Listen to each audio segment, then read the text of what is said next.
einen ganz einen guten Freund, der hängt an mir so sehr. Dass so ein Spätzl wie der ist, den findet man nirgends mehr. Er hilft mir, wo er helfen kann, und wo sie sagt, ist du da.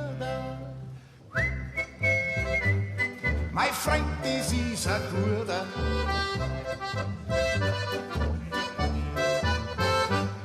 Erst kürzlich welche Neuigkeit, da hat er sich vermählt. Seine Frau ist schier, als wir die noch, jedoch hat sie viel Geld.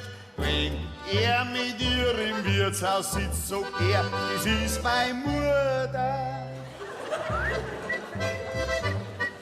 Mein Freund, das ist ein Luder.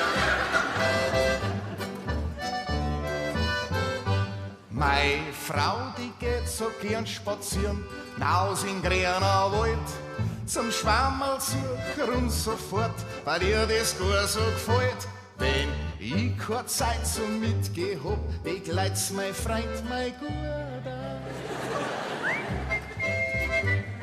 Mein Freund, das ist ein Guter.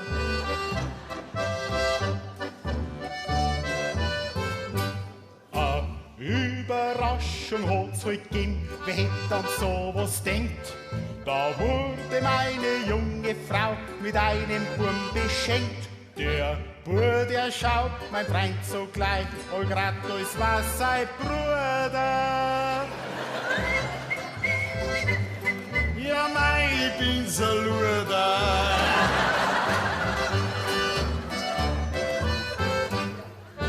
Oftmals geht's halt durcheinander, wenn Notstand herrscht im Land. Doch zu solcher Lumpereien geht Freundschaft auseinander.